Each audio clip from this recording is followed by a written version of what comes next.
I was like in an abandoned building once, and like it's just sitting around, like there's like dirty matches on the floor, just smoking crack, like strangers, and I did think, how did I get here? But this is after Mum chucked you out. Yeah. So how long was it? How did you recover then? Because obviously, if Mum chucks you out and you're surfing, couch surfing, and you're in these spaces where drugs are still there, eventually you're gonna have to put yourself in spaces where that's not there. What did that look like for you? Did you go rehab? Did you go back to Mum with different terms and conditions? Like what happened? I became who I needed to be in order to survive, and now I've become who I need to be in order to thrive. I resonate with what you've said. I lost my brother to suicide, and I always think, what could it be that would have made him not make him want to do that? Because all the things that you said, they make complete sense to me, because I imagine that would be of how he felt. But what was the thing which made you go, actually, I'm worth being here, and I'm worth living, and I am loved, and I do have a purpose?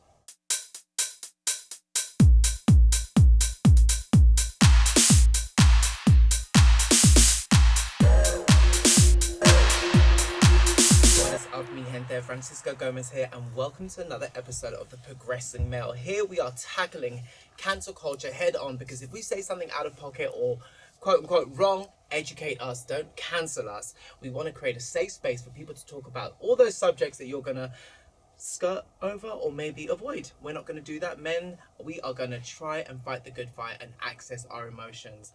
And you know by now, I have a left and right pillar, the multi-talented 𝗣𝗿𝗀𝗏𝗏, and 𝗡𝗏𝗏𝗏𝗏. Yes, I'm right.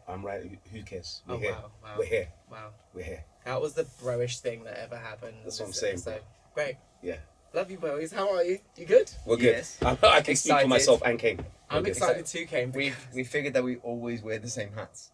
That's what we do. Oh. It's like we don't even plan it. Well, apparently you do.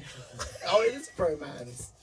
Oh, but boys, you know what I'm excited about? It's time to bring some female energy in the studio, and we love it. Our third female guest is Miss Jennifer McKenzie, and she is the CEO of 𝗠𝗹𝗲𝗀𝗏𝗏𝗏𝗏. And welcome to the show, my darling. Hello. And for those people that don't know who you are, what is 𝗠𝗹𝗲𝗏𝗏𝗏𝗏𝗏𝗏𝗏𝗏𝗏𝗏𝗏𝗏? So, Lunar Spirit Wellbeing. Well, hello, firstly. Hello. Yeah. Oh my God, Lovely she's to have just you your here. hair. It's so nice. For those that are listening, she's got this beautiful blue hair. Yeah, the blue thing's a new thing. Oh, I love it. Yeah. Sorry. Okay, so yeah, Lunar Spirit Wellbeing is a company that I set up and all focused around well-being, and that is mind, body, spirit well-being. So not just one type, actually looking at the whole person. It's a safe space for people to come and heal, get to know themselves. I'm all about like self-development, self-awareness, and self-discovery. So I think we're like, the more that we can learn about ourselves, the more that we can go on that journey with ourselves, the more richness that we can bring into our lives. Oh, I love that. Look at that. You said that a few times, haven't you? Yep. Yeah, she's got that down packed. Now, usually, and correct me if I'm wrong, when people do your type of work, it's because they've lived a story or two. Yeah. And so you're a woman of testimony. And that's why I brought you in, because you interviewed me, I think it was a few months ago. And then we got chit-chatting just, once the cameras stopped. Yeah. And you know when you're like, you've lived 6 lives in the space of nothing.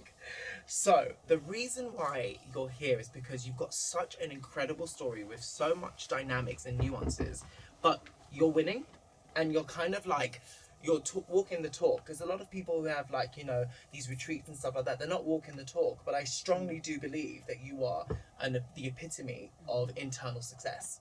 Okay. So no, you are, honestly. The short moment we talked, I was really taken back by your energy and your what I knew from your stories.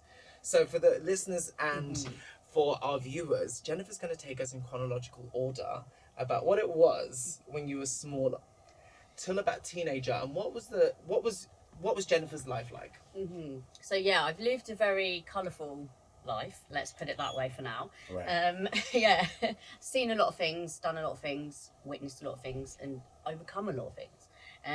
But as a kid, I was my parents joked that I was born independent, and I was a pretty ballsy kid, and they were like, you weren't afraid of anything. I was always really curious and like into everything. My mum said she had a job to sit me still. And self-expression in our household was really encouraged. Was it? And where was that? Ah, where yes. were you? Where were you born? Where were you located? What part of Bedfordshire. Bedfordshire? Yeah. So I'm still in my hometown. So for our international listeners, where is that exactly on the map? So Bedfordshire is about an hour drive from London, UK. Okay, up north, going up north. Well, yeah, it's north from London. North but from London. It's called East Anglia if you were going to kind of do it by Okay. reference, yeah. So growing up, emotions was a good thing. Yeah, but my parents didn't particularly talk about their emotions, but self-expression was encouraged. So individuality was encouraged. Right. So, you know, if I wanted to wear one shoe and one of the other, my mum let me do that. Okay. And if I wanted to walk around in my little red boots, which I was obsessed with, and just my pants, I was allowed to do that, right? And it wasn't like you must wear this, you must look like that. If I wanted to dress like a boy, I could dress like a boy. If I wanted to wear a little pretty dress, I could wear a little pretty dress. So that type of thing was encouraged, and I was really sensitive, and I was encouraged to show my emotion. But when I got to school, that was a whole different story. Being different or being Would have stood out. confident enough to wear maybe something that was a little bit different on Mufti Day, and be sensitive got me bullied. Like, yeah. We're talking primary school. Yeah, Or like primary is this school, high middle school? school, really. So Okay. we had like lower, middle, upper. So I'm talking about when I can really remember this being a thing was when I was about sort of 8 or 9 years old. So Right. young, just because you were different, a little more eccentric and fashionable. Yeah, And in and I school- gave things a go, even if I wasn't that great at them, and then got laughed at, sort of thing. So And kids have but- that thing where it's cool to all be the same. Do you know what I mean? Yeah, and I Like- didn't want to be like them. I wanted to be different. You wanted to be you. Yeah. And in your household, where were you? Did you have siblings? Yeah, so I'm one of 3. So I'm middle girl with 2 brothers, so one either side. Okay. And all my friends down where I lived, all boys. So I've grown up With boys. With boys. So yeah, we'd like do wrestling and like start fires and go on a bike, swing off ropes into rivers and things like that. Safe to say That's you were a how I- tomboy then. Yes, yeah. And I cut my hair short and I shaved it underneath and stuff like that.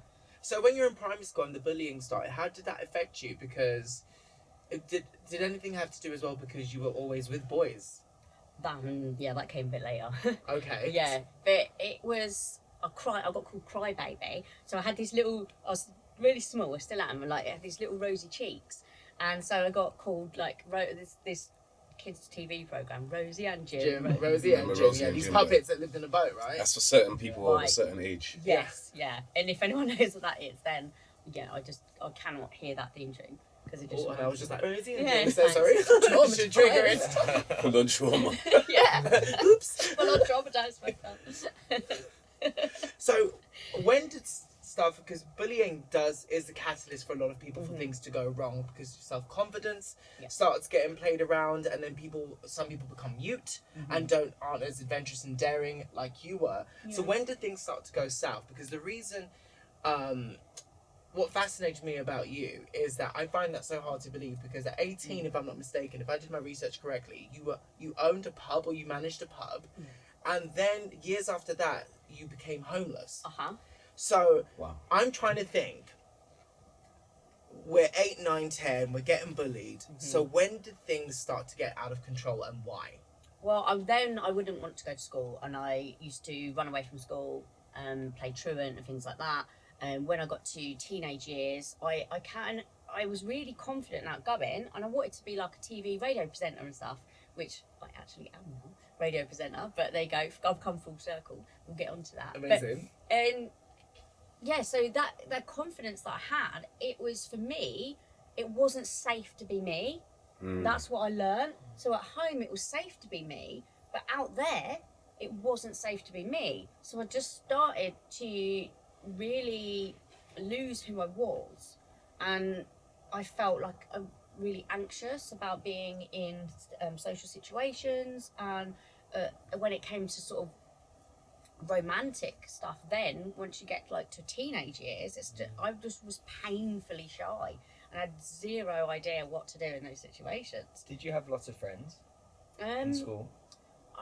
Friendships, all relationships have always been difficult for me, like throughout my whole life. Because my school experience was kind of similar, as in I was the different one. I was the ginger one. That was already not a cool thing. I danced. In where I'm from, that most definitely wasn't a cool thing. But I had my sidekick, so I had a Batman to my Robin. So I had like my best friend Kyle. So even though I was getting stuff, I was always like, but there's someone who gets me, and there's someone who I can go through this with. So I did have friends, yeah,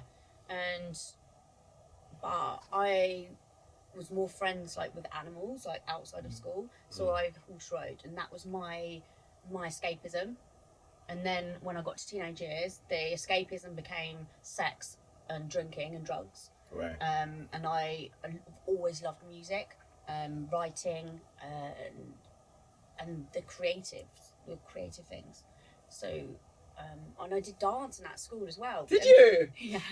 That's all. So It's so it's so unfortunate though, isn't it? Because like you're in school, you're this bubbly, eccentric fashionista almost, and then bullying breaks you, and then so it completely does a 180 in your personality. So how did you get introduced to drugs and drink? Because when I was growing up, my mum was one of those people. Until I booked my first tour, which I think it was late 16, early 17, I had curfew at 6 p.m. There was no space for anything. Okay. So I just, obviously because there's 3 of you, I was the only child, so obviously she was overprotective. How did the flexibility of your parenting skills from your parents, how did that allow space to do this stuff? Lies. Okay, straight up. Okay. I forgot that option was there. Yeah. Forgot about that option. Manipulation, lying about what I was doing and where I was going, and I think I was then masking who I was and trying to fit in. So I was doing things that maybe they weren't very healthy at all, but I was doing that to be liked, to fit in. And this is the drinks, and then drugs got introduced because it was a social thing. How drink came about is that I can remember, like, I had my first drink and I was like, wow, this is amazing. I can now be whoever I want to be. And it was like all that anxiety and all that protection that I put myself in kind of fell away. Really? That young? How old are you here? 14. My goodness, you got that reaction from alcohol straight away. Yeah. So you were repressing that much. Yeah, absolutely. So then Yeah. that It'd be then so becomes awkward. something that makes life easier at such a young age, right? Yeah. So how did the sex get involved then? Because obviously that's a form of validation. Usually when a lot of teenagers do it regularly, it's either to impress someone or validation. I didn't know what no was. I didn't know what boundaries meant. Really? I didn't know what self-respect was. That's something that I didn't talk about in our household. Right. And that wasn't really talked about at school when I was at school either. So you could be who you wanted to be in the house, but the lack of boundaries also didn't prep you for what life then introduced you to. Yeah. I was like, I'm going out, so you can't stop me. So this is now your early teenage years. So how did we get to the pub life at 18? Because that's a massive role. 18, Yeah. you know what I mean? That's really young to be owner or manager of the pub. So my name was above the door, so we had a lease. It was me and my partner at the time. So you you have a partner, you're in business now. How was pub life? Because that's just like testosterone.com. I know, it's great. She said she hung around with boys, man. She could fit in. Right. Yeah. So it was great. So how that came about is I left school and worked with horses. I left school at 15. Couldn't wait to get out of there, get out of home. I packed a bag just before my 16th birthday and moved away to Surrey to a yard. And I lived in a cottage with a Italian girl, and we worked the yard for some money, and then I had the living accommodation as well. And kind of I was on this verge of alcohol was a thing, but it was like a weekend thing. Right. And rather than sort of a weekday thing. So I had like jobs and everything, and then if I ever come back home, it was party.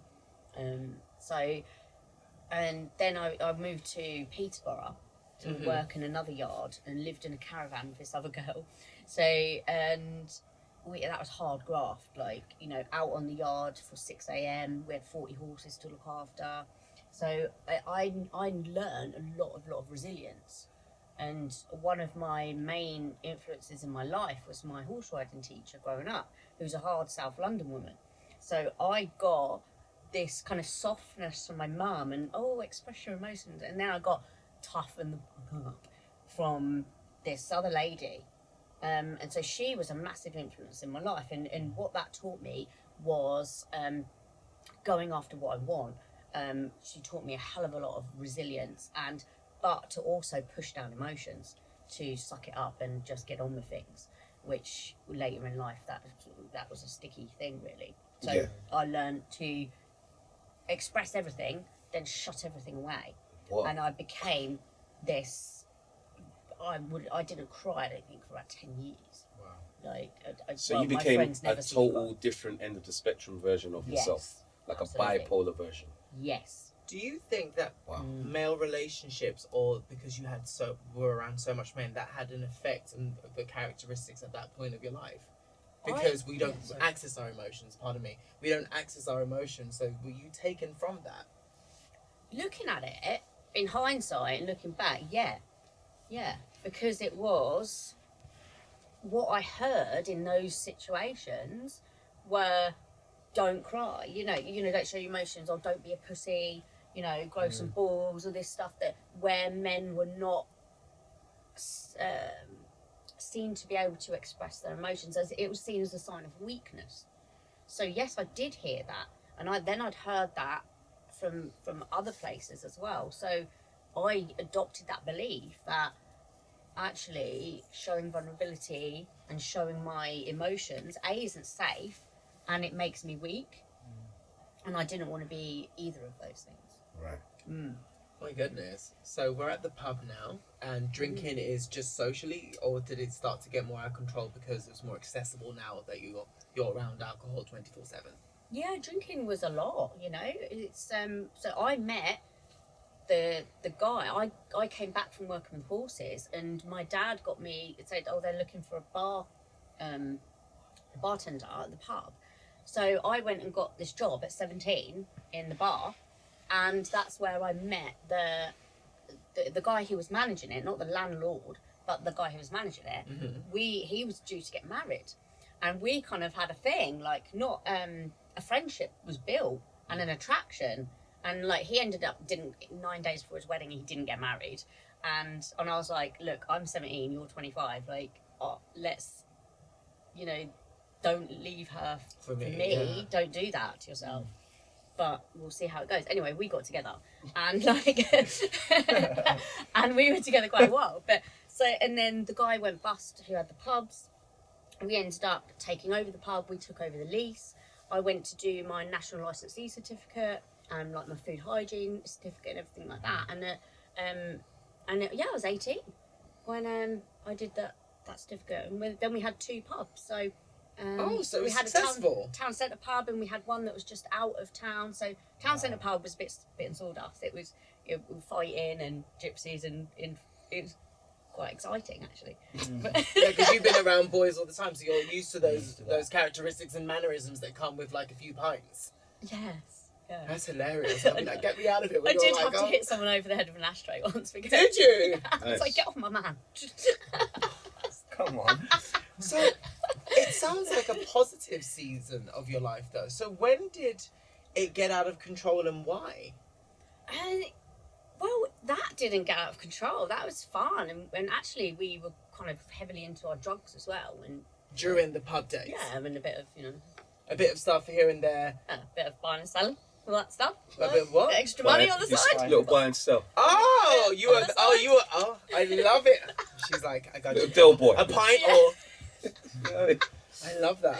Oh my gosh, okay, a one-stop shop. Yeah, and then, we were kind of, looking back, it was pretty toxic, but we were very much in love. Do you know what I mean? Like, we started off in this lady's house with one pillow between us, barely affording like a curry or something or takeaway. So, you know, we did lay there one night and say, look, one day we'll have a lot more than this.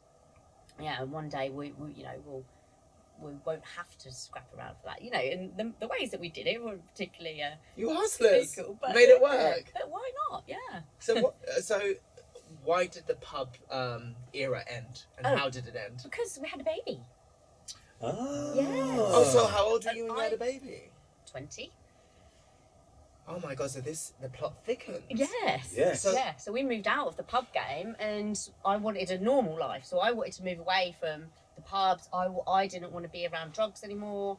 And yeah, so he got a job selling cars, and I was a stay-at-home mum, and I went to college and to learn anatomy and physiology, and then start You made full on like chameleon over there. But like. wait, like that is the biggest U-turn. like. So where did the homelessness come from? And you told me that you did hard drugs, if you don't mind me exposing. Yeah. You were like, you did crack. I did. And you were homeless. So was this before 20 or after 20? I did crack in my teens. Yeah, I was Oh, God. robbing houses and doing crack in my teens. Robbing houses, girl. Robbing Yes, houses. Naughty. I love Naughty this. Girl. You are a thug. So that's what you mean when you say like it's like you've lived all these lives. I have. Yeah. I have lived. It's like I create a different version of me for whatever is around or whatever I need to do. So Right. when were you homeless then? Was it after the first child? Yeah, after the second child. So like when me and him broke up, it So became. you had 2 children I with him? kept giving him ultimatums. I'm like, look, I can't live like this, because he carried on doing other stuff, and I weren't about that life anymore. I wanted to. It was dangerous. It was always looking over your shoulder, and you know, I don't really want to go into it too much, but it's not nice. Like that criminal world, it isn't, and it's Right. that's And you've got 2 kids by this point. yeah. So I presume that relationship didn't work. No, he chose that over me. Wow. Didn't tell me that, but his actions and his behaviour showed Yeah. me that. So I took his stuff to the pub, chucked it at him, and said, "We're done. Over my dead body, we'll ever get back with you," and I've stuck to that.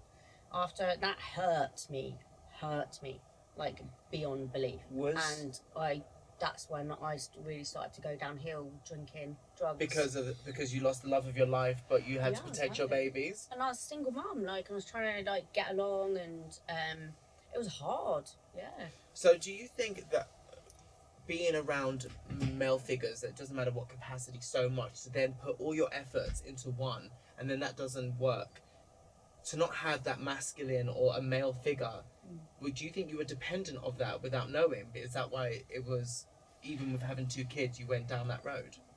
Yeah, I think like I always said we'll grow old together, but I won't sit at tables where I'm not respected. I'm not doing that. You know, however much I love someone, or I won't do it. Like if I say what I need and what I want, if you can't meet me halfway, then that means you don't love or respect me. So, but it was hard. For you to make that change in your lifestyle, to say, I'm not about this life anymore, was it because you had children? Is that what made you go, this isn't the lifestyle that I want my kids to have? Like, what was the switch? Yeah, but I felt alone. But then, you know, it's such a contradiction, because then I went down the road that I did. I was going to say, yeah. Yeah, such a contradiction where I would then feel so alone and crap and everything. So that alcohol and drugs were my friends. That was it. And that's how I just pushed all that emotion down, pretended I was this strong person, but actually it broke me inside, and I just pushed all that down, drank it away, smoked it away, sniffed it away, and slowly my life fell apart, where I was not turning up for work. I'd crash my car because I was pissed and high. Like my friend, I wouldn't turn up to meet my friends on their special occasions, so I sort of lost my friends, and then I lost my children, because they had to go and live with him. Like Really? yeah. So, and that broke me even more. And then I was just like, what's the fucking point? Like, and it took me down a really, really dark place and like suicidal, and yeah, it was just, I just become a horrible person. I didn't care. Like then I lost my house because I didn't pay my bills because it all went up my nose. So you lost your children to family members or to the system? No. There's no system involved at this point. It was all Internal affairs. I made the joint decision. Yeah. For them to go live with him. Yes. To go live with his because I dad. couldn't look after Oh, myself. I see. So yeah, she I said to him. did a I selfless missed that part. selfless act, and whilst I tried to sort myself out, which it actually that made me worse. It didn't make me better because that I could not cope with that. Is it because you had less pain. responsibility as well, plus the pain? Oh, You yeah, just it went was- down a hole, and that still lost your kills me, house, everything, and so you homeless. Yeah. So how does one? Mm-hmm. How do you pick yourself up from being homeless? I've never spoken to in depth with someone who's homeless, and I've always wondered. That is an all-time low, right? That's terrifying. How do you pick yourself up from that? How did you do that? Well, I stayed at my mum's, and then my mum got fed up with my behaviour. Like, just go out at 10 o'clock at night, bring some random man back.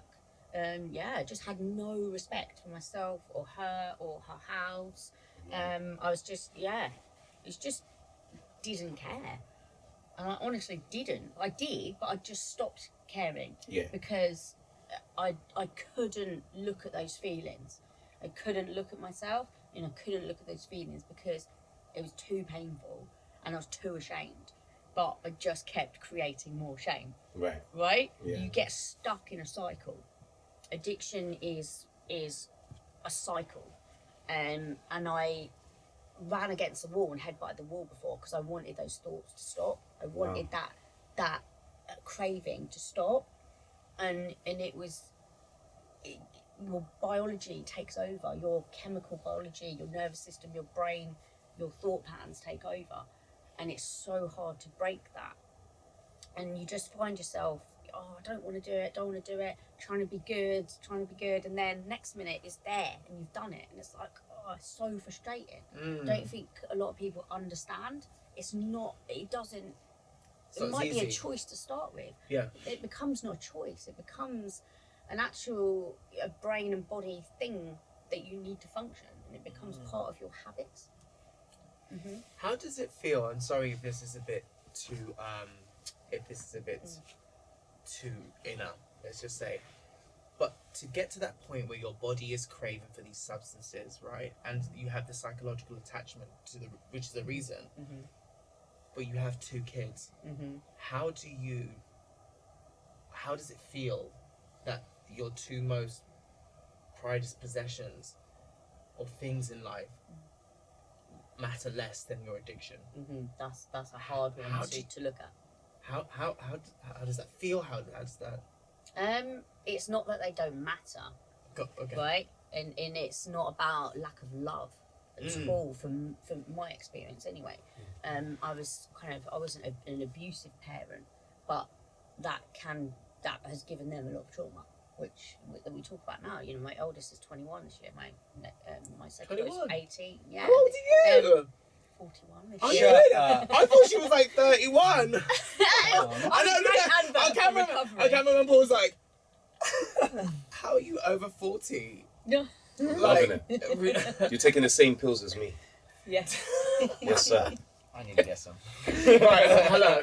Yeah. So, you said that your 2 sons in particular, that one's 21, the other's 18. And My girls. My Girls, Oh, yes. girls. Yeah. So you said traumas. What do they go through, or what do those traumas look like? Well, because they went to live with their dad, like, it brings up, well, you didn't love me. Why didn't you want me? Yeah. Like, they think I didn't want them. Yeah, they felt rejection when it wasn't. Yeah. It was actually And you although, gave them yeah. because you loved them. You gave them up because you were there for them. Yeah. So I didn't give them up. It just they came to me. I wasn't this primary carer anymore. Yeah. Yeah. Did you ever become their primary carer again, or was it? Or No. Did he stay? They stayed because they had a beautiful life. Like, Yeah. he actually met somebody else, and they had like a nice family unit. That was horrible, but it is what it is. And you know, they had a really lovely village school, and they had good friends, and you know, a lovely upbringing, a lovely life. But well, that's good. And we still had a, you know, a disjointed relationship to start with, but I never didn't see them at all, like for long periods of time. Sometimes it'd be like a month or so, but if I was off on a mad one, but I would, you know, never ever lost contact with them. But as they're older, obviously they got questions, you know, and they've heard me, they've seen me on podcasts, they've seen me write books, and they've seen me speak on stage about like the lessons and like the journey that I've overcome. And so, you know, they write me little notes on my whiteboard and say like, you know, I'm so proud of you, you're such a strong woman, and things like that. So it is, in a way, like it's showing them that I do care, like, and it was never about me not caring. It was always about me not loving myself. Yeah, that is what it was. But this is now teaching them how to love yourself and what a difference that can make. Yeah. And they're seeing that through everything that you're doing, because they're beginning to get to know you in a different way. Exactly, through the stories that you're telling, because all they do, as we all know, we just see our parents as parents. Just mum and dad, not Paul and Barbara, which is my parents' name. Do you know what I mean? But you kind of got to see them as people as well. But you don't get to that point until you're older and you see how life it's really difficult to get to that moment, especially as a child. When you need age, really, isn't it, that gets you to that moment? Well, it's maturity. Yeah. Because sometimes age don't get you there. So we talked about the repercussions from your two girls, but what was the catalyst for you to be like, that's enough? What did you do to get yourself to break the habits? Well, I was then, like, my mum had enough of me. Like, so she chucked me out. And I was like, right, there's me and my bag. All my stuff was in storage. And when you say chucked you out, it's just like, that's it, she lock the goes, door. You can't live anymore. Wow. Yeah. It's not that bad. But I'm glad that she did that. Yeah. Because she was enabling me by, keeping, you know, by allowing me to stay. You see that all the time in shows, don't you? You see like the mum chucking out the daughter or the son, and you're like, it's so heartbreaking, because you're like, you know, a parent is not a part-time job, right? So when you're a parent, it's not a part-time job. Again, it's not her mum didn't love her. It's in actual exactly, fact her but mum loved her very doing much. That. Yeah, that must be heartbreaking for both of you. Yeah. Because you're like, the betrayal, but also she's like, what else am I going to do? You being under my house is actually enabling it. I was 29 years old, for God's sake. 29? Yes, like, I was actually going to ask you how old was you at that point. Yeah, you would have been. And so I just like sofa surfed. Like, just went from house to house, like, with, you know, with my bag. I was like in an abandoned building once, and like it's just sitting around, like there's a dirty match on the floor, just smoking crack, like strangers. And I did think, how did I get here? But this is after mum chucked you out. Yeah. So how long was it? How did you recover then? Because obviously, if mum chucks you out and you're surfing, couch surfing, and you're in these spaces where drugs are still there, you're gonna have to put yourself in spaces where that's not there. What did that look like for you? Did you go rehab? Did you go back to mum with different terms and conditions? Like what happened? I was just living my life, and I wasn't very well. Like, I wasn't actually having periods, so because I was skinny and ill, and I was under the doctor for getting like not injections, like blood tests and that, to test all my hormone levels. And I was kind of like having flings here and there, and I got pregnant, even though the doctor was like, yeah, you're not even ovulating or anything. So I was a bit lapsed, and I was a bit careless, and lo and behold, I was like, I went back to the doctor. She was like, oh, you've ovulated. I went, what? You what? So I was like, yeah, and I was pregnant. So I was homeless, addicted to drugs and alcohol, sofa surfing, and pregnant. How old are you with baby number 3 then? 29. This is what happened at 29. This is, bro, I'm doing the maths, bro. I'm paying But the only 12 years ago. She started again at 29, but you know, so much has happened. I was like, this has got to be 31. Or 39. This is the same year. Because I feel like she was like saying like this is happening. Yeah. This is Jennifer, so... Yeah. This isn't the end of it. This is the middle. No, keep going. You know what? Keep going. We want to know. Yeah, keep going. So you're homeless, you're pregnant. What happens? I was like, oh, I was like, right, I need, oh my God, it's not just about me. I've got another life in me now, right? And, Right. and my dad was like, you need to have an abortion. And I'm like, no. And I fell out with my dad, like, so much that I changed my name. Like, Wow. yeah. I was literally a big fat F you. Because he Yeah. he thought you weren't. And, you know, loads of other stuff that happened, loads of other conversations, and I was like, wow, you actually care more about other people than you do about me and my life. So I cut off all contact, and yeah, I didn't have anybody. So I went to the housing place, and they didn't want to house me because they said I made myself intentionally homeless because I was an addict. And I was like, Wow. yeah. What a So yeah, cycle. yeah, listen to how bad that was though. And you know, and I actually got really angry and I threw a chair in the office. And Nice. yeah, angry person. Well, it's hurt. You know, what's Yeah. underneath No, you're anger, going through it at the moment. Yeah, keep yeah. going. Just keep telling us, man. No judgment here, sweetheart. Yeah. At all, actually. I'm And- so fascinated. And you know, and I said something actually quite rude. I was like, well, if I was foreign, would you actually house me? Because that's what I was witnessing around me, you know. And I'm not a racist or whatever, anything to do with having foreign people in the country. Everything Understood. Like Yeah. that, right? But I was like, you know, well, why are you not helping me? You just felt alone. Why are you not helping me? Mm. And so, with my tenacious attitude, I went above her to management. And I wrote letter and I wrote emails and I said, I'm not leaving until you help me. And I'm not going to stop and I'm not going to shut up. And then they looked at it and they helped me and they put me in temporary accommodation. So I had a mattress on the floor in this horrible place, still surrounded by idiots and drug takers and, you know, So idiots, same sorry, thing, yeah, but just like really like Oh, dear. just drama people, Yeah. Jeremy Kyle people. right. and, and it was really annoying. It's mad because we all know that. We all know that reference. We Yeah, all know the For my reference. listeners who are not British, Jeremy Kyle is Jerry basically Springer. Jerry Springer, but Of UK. the British version. Yeah. So yeah, no you get offense, housed, Well, she gets a Yeah. temporary accommodation. temporary. Yeah. Thank you. I start speaking to my family again because you know, and I'm pregnant. I'm like, and I have my girls. They come over and stay on Okay. the three of us in the mattress and my belly, you know, because we're making do, because we want to see each other. And Have you stopped taking drugs while the pregnancy? yeah, yeah, mostly, You were Mostly. okay. yeah, Weaning off. yes, Yeah. yeah. So you have your third miracle, Mhm. and where Yep. were you there? Were you So I had housed? her in temporary accommodation, and I bathed her in the sink. Yeah, we slept on the mattress, me and my baby.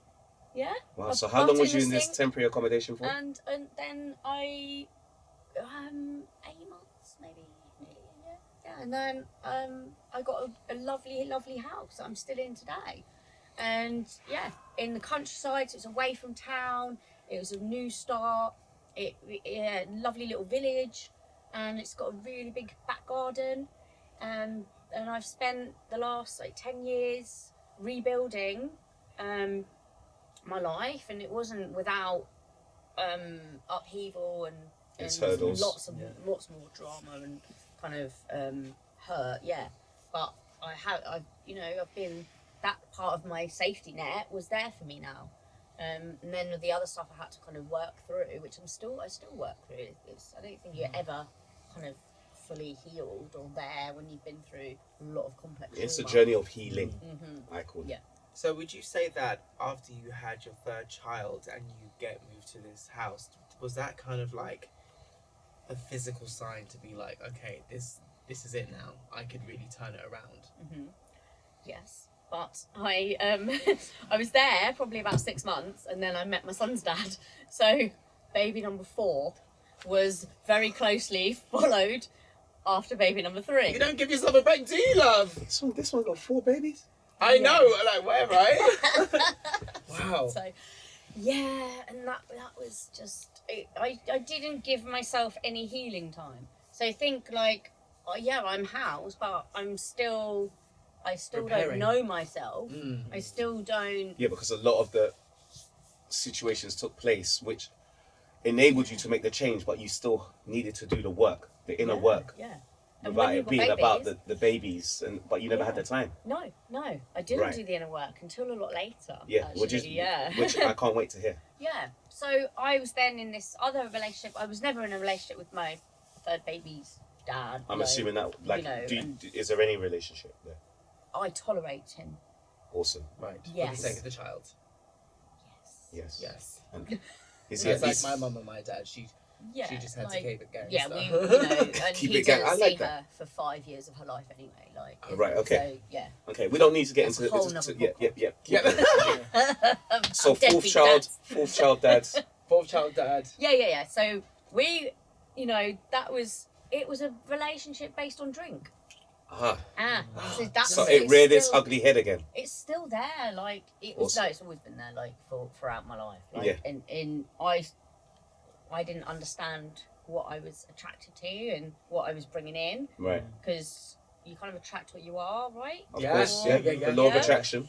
Yeah. Yeah. So I, you know, I was still very toxic in my head, and I didn't even address any trauma whatsoever yet. So So it's still there. I'm still in survival mode. Yeah. My body is still in survival mode. My head is still in survival With mode. third child and fourth child on the way. Yeah, Right. and I had really bad postnatal depression after my fourth, and it was a lot. It was a lot, like you know. And he was very different to me in a way that, like, there are gender roles. Like, no, that's a guy job, that's a girl job, Yeah, and that wasn't ever in my. Again, bringing it Yeah, back but to your naturally, yeah. to your childhood. That That's wasn't- not how you was raised. No, not at So all. again, that was like, what? We didn't have gender roles in my house. Like, you know, it was Sunday night, my dad's there ironing, you know, and then it was like we didn't have that. Yeah. So it wasn't. That It was didn't make alien to sense. you. Didn't make sense, Right. and it got me annoyed a bit, because Yeah. then I felt like I don't want to stay at home.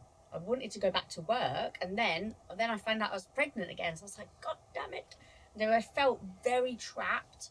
And he was out at work while I had babies, and two really close together, quite crazy kids. It was just like, oh my God, I can't go.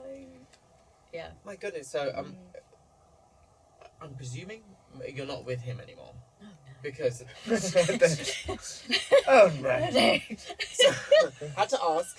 Had to ask. You never had know. to Things- ask. Man, he could have changed. He What could have did, grown. what did that do to the dynamics for your first two daughters? Because you know, my Yeah. viewers and Here listeners, we you go. know what I like to do. I like to put myself in their shoes just so we Yeah. can understand it. So daughters are considerably older. They can understand a bit more now. Mummy wasn't there for me for X, Y, and Z. Now she's got two new kids. Excuse me, what the fuck are you doing, lady? Yep. Okay. Got all of that. Yep. How'd Yeah, you quite tackle that? rightly. How'd you tackle that while you're trying to heal? I tackled that with not emotionally maturely, I'm afraid. you reacted Yeah. Yeah, I kind of did. because you didn't want anyone And we presuming, to fought, judge yeah, you. we had Really? fights, yeah, we had like slanging matches. Like, Mm. I was not the woman sitting here. I was not the emotionally mature, intelligent woman. Then, no, I threw stuff. I love that you know all those things reacted. about yourself now, though. I mean, you can't Yeah. have progress without self-evaluation. Yeah, right. It's important. It's At all. important. So my goodness, baby daddy 4 is no longer with us. He's controlling. F him. You've got 4 kids total now. When did you start feeling back in your power and you were like, you know what, it's time to help other people? Because before you help other people, you have to you know, dismantle those demons for yourself. It How was was that really process? hard living in my head, like intrusive thoughts and a real underlying sense that I was a piece of shit and I wasn't worthy. I wasn't worthy of recovery. I wasn't worthy of love. Because I felt like a bad person, I didn't feel like I deserved You good deserved stuff. And when good stuff started happening, I would then sabotage it. Or this was very unconsciously I was doing this. Yeah. Like, Yeah. It's imposter syndrome. yeah, like, and I would sabotage stuff, and I then started to really work on myself, and we were due to get married actually, and I remember him saying like, oh yeah, we get to spend like the rest of our lives, and I shuddered, And I was like, oh, I need to do something about this. And Wow. it was we argued a lot. It was really toxic, and I did try to stab him because I just had so much rage in me about just leave me alone. And if you keep following me around, trying to nitpick at me and emotionally abuse me, I am literally going to flip, and the hood in me is going to come back out. So that's how I felt. Like, I believe you, because you went from ashtray to chair to a knife. Yeah, but I mean, there was progress. Come on. But don't never underestimate my ability to survive, and that's what it is. And I'm not a particularly violent, horrible person, but when you feel trapped and like that, I felt literally like I was going to explode. And I was like, we can't do this. And anyway, one thing led to another, and he got arrested, I got arrested, and you know, then I had my way out. So I took his keys and I put his bag in the shed, and I said to police, I don't want him back in the house. Like, this is done. And one of the police officers said to me, like, she goes, look, no man's worth 20 years of your life. And I said, you're right. So, and that was that. And, you know, I got loads more abuse from him and from his parents, and how could you do that? Like, anyway, and all of that stuff that was getting told to me, he's like, I don't want to be a fucking carer. Like, when I was going through mental health stuff after having his child, you know, and it was, you know, you've got to suck it up. I was like, I don't want alcohol in the house. I'm trying to quit drinking. That's your problem, not mine. I'm going to keep drinking. This is what I was dealing with. This is what I've been faced with on a daily basis. Being shut down. So I shut him out. Get out. I'm done.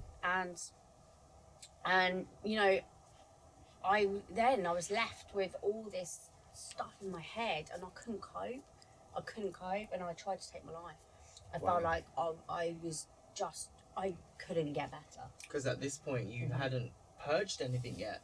You've had 4 kids, all those problems, homelessness, alcohol, drug abuse, and not one season to vent. I tried to go to like therapy, counselling, and it didn't really do anything for me. Yeah. I ended up counselling the therapist.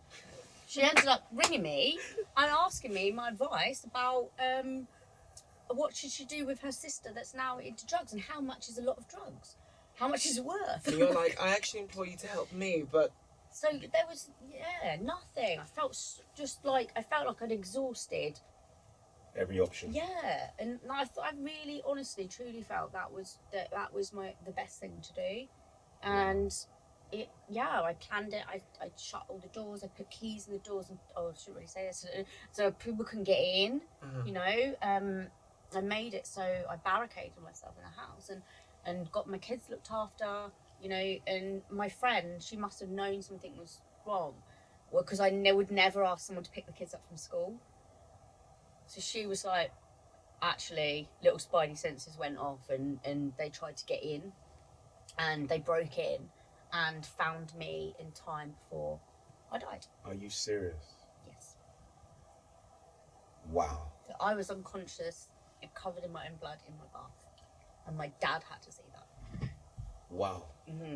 That's how bad it got. That's how much my mind took over my life. And the thoughts and the build-up of not expressing emotions and not dealing with your trauma. That's what it can lead to. Yeah. You know what it is? As I follow the trail of your story, I can feel your pain for that moment. One thing that if you can, when you're at the point when you're about to take your life, how do you put kids into a different compartment and just be like, this needs to be the way out for me? I thought that they were better without me. They were better without me.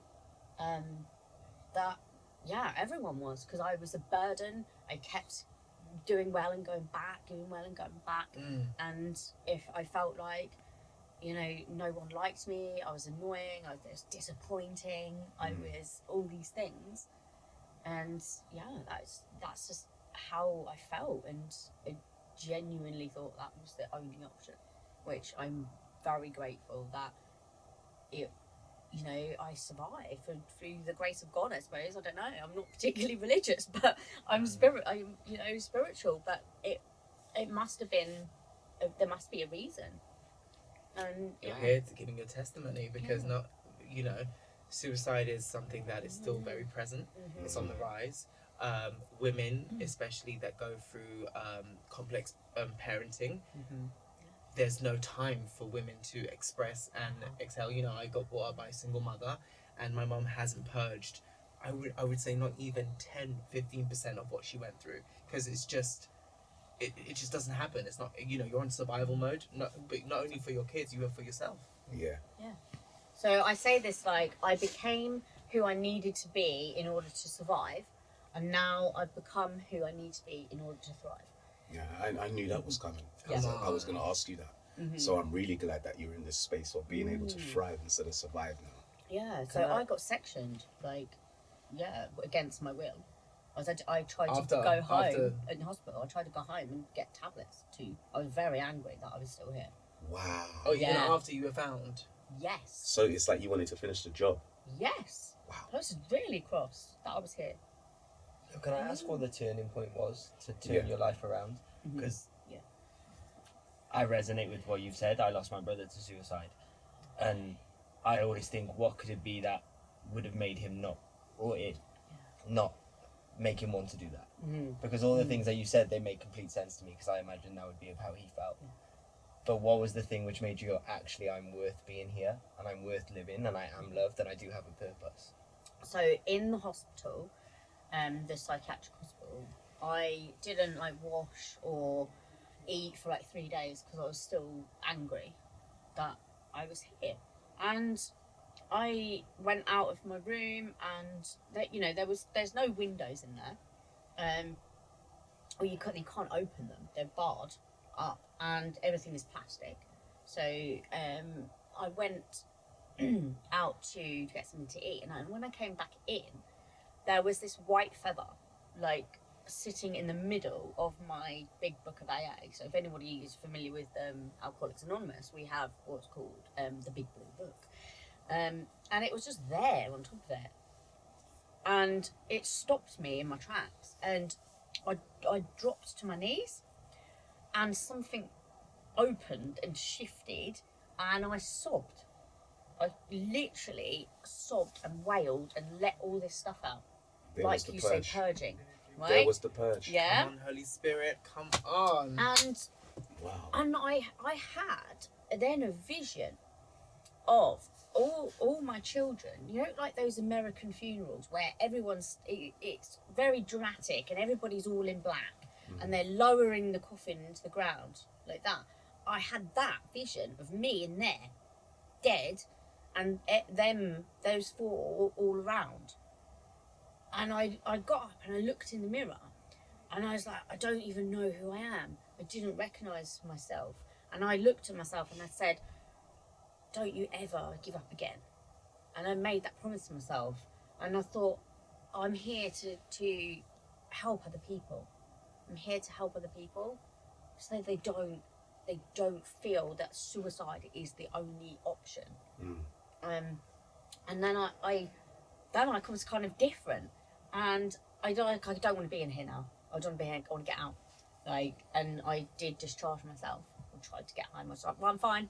I need to go. And they were like, I don't think so. So they made me stay a few days. Yeah, of course. Yeah. Because they didn't see your supernatural epiphany. So they're like, calm down, love. Because we've actually heard people say this before. That's probably pill number 3. Chill. Yeah. But it was really interesting in there. And I had knowledge of kind of psychology and stuff before because of the books I'd read and things like that.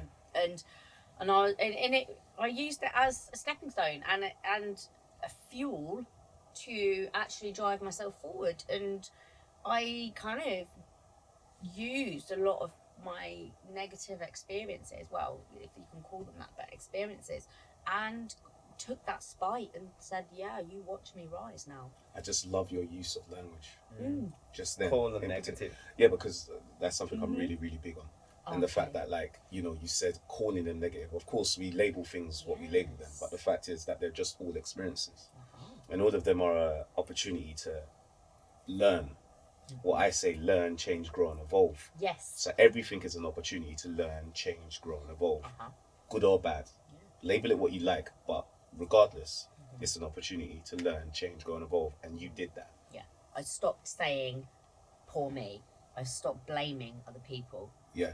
And So took you a took long, responsibility. hard look at myself, which was really uncomfortable. It is very. Yeah. Yeah. It's not for the faint-hearted. But you have to go through that in order to change your life. Definitely. Do you know what resonated for me? Dwayne in season 1 said something that Kane and I, when he said it to us, we were like, and he said, you have to be selfish for selfless reasons. And because a lot of people think family and kids, specifically in your story, is enough, but it's not. You have to do you first, to then help and love others. And I've never understood it more than now. Yeah. That's, first of all, amazing. Amazing. Like, I don't even know you that well. I'm so proud of you because because people just, you know, unfortunately, you know, Kane, you know, it breaks my heart every time we talk about this, but people don't get that chance. Yeah. I'm so happy for you. Like, truly and honestly, like, listening, like, I've not really spoke because I'm just in kind of awe. Yeah. And so I speak to a lot of people that in the work that I do, and I sometimes get that little survivor guilt thing. Yeah. Like, really? Yes. Yeah, my sister went through that. Yes. Oh my gosh. Yeah. Oh my god. Especially when I'm, you know, when I'm speaking with the families that are left behind. Yeah. With all the questions, with what else could I have done? You know, you can't do anything differently. Like, and for somebody to be in that state of mind, I can't describe it, sort of thing. But I was very calm, and I'm glad I'm here. Yeah. But Us too. and because I didn't know, but the message that I carry is that there is a way out, but you have to want it, and you have to ask for help. And you have to let your ego go. You have to let your guard down, and you've got to be vulnerable. And it sucks. Yeah. To start with, it really does. But what's on the other side of that is something beautiful. Yeah. And it's something amazing that you'll never get to experience if you don't give it a chance. 1000%. Feels like you have to surrender your old to give space for your new. Literally. Yeah. Like, I had to recreate myself. She had to surrender and submit, Cisco. Yes. He hates That's that a word. progressing male private check there. But you God. did. No, but it's amazing. I personally believe in a higher power. Yeah. God, whatever you want to call it, because it doesn't matter what you call it. But I when you said that, it was as if you got a supernatural gifting, which gives you an epiphany. I have I saw the feather. That's the that's feather. covering up one of my big scars. Oh, really? Yeah. And you that covered with a so. That's the feather. Does that represent the feather that was in the room? Beautiful. So our listeners, she's got Jennifer's got a scar when she attempted to take her own life. Yeah, I've got loads that are not covered up yet, but And most then of my big ones. She's are all replaced covered it with the feather. up with I'm really proud of you. Thank you. No, I really am, because this testimony is going to help so many people. It's very therapeutic. Kate, I'm so proud of you too, because this is not easy. Yeah, and I honour all my emotions. Like, You have if I to. want to cry, I'll cry. Like, Yeah. you know, and in all emotions are there to be honoured. They're not, like you said, Always good or bad. bad. Yeah. They're just emotions, man. They're Like, yours. let's just, like, anger. Like, let's just say, yeah, I'm really angry right now, and Yeah. let's just go work through that instead of pushing it all down, because that's what I did. And I hid it, and I pretended I was okay, and I really wasn't. And I put all this armour on me, and I had to slowly take off that armour and be vulnerable. Be totally naked. But now I've replaced armour and walls with self-love and boundaries, Yes. right? And there's a massive difference, and it feels very different. Yeah. So, you know, you don't have to tell everybody everything, but kind of honour yourself, like, be honest with yourself. Like, honour all of you, celebrate all of it, Yep. the good, the bad, the ugly, all of it. Jennifer, where can our listeners and viewers find you? Because Yeah. you know you're a radio host and you also have your business. Please tell us all where you are so we can find you. Yes. Okay, so you'll mainly find me on Instagram, which is lunar spirit _wellbeing. And yeah, you can listen into my radio show on 𝗍𝗵𝗶𝗴 106.5 FM, or if you listen online for further afield, then it's 𝗍𝗵𝗶𝗴.com. And I host the Wellbeing Wednesday show, which is all about positivity, and it's all about life lessons and really raw, honest conversations. You know, as far I'll be a as guest. I'm Ofcom coming. will That's let my us. thing. Right. I mean, this is That's my thing. I'm coming. Yeah, do it. Yeah. We are so Yeah, happy. come up to the studio. Oh, you don't have to tell Yeah. Drayton twice. I'll be You'll be there. there. Yeah, and yeah, you can come and see me speak on stage at various festivals. I've written books. I'm 3 times published author. Wow. Wait, I'm writing what? my In book 12 right now. years, like, do you know what I mean? From 29 to now, that is bonkers. So this has happened from 2019 till now. So that's where the big change happened. Come through. Listen, Yeah. it's never Like- too late. As long as you give yourself a chance and you take it. And I've been fearlessly pursuing my dreams, like, yeah, and not taking no for an answer. I love that. Come Yeah, on. banging down doors left, right, and centre. Hire me. Let me speak. Let me share this story. I'll do it for free. Let me share it. Like, Yeah. so people, I'll be doing a disservice if I didn't share this. You're right. Oh, absolutely. Because we need more talk, raw, honest talk about suicide prevention. Because our kids are killing themselves. You know, our family members, our brothers, our sisters are thinking that there's no way out, and there is. Yeah. And yeah, and we need to have a different approach now to mental health. Like it's done, right? It's in the dark ages. We need to have a whole person, a holistic approach, and we need people in the mental health system to understand trauma. Wow.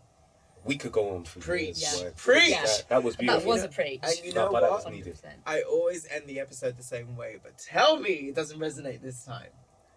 You know it's time to keep it real. Without the spill. Come on, Jennifer. Oh, well done. Yes. Well done.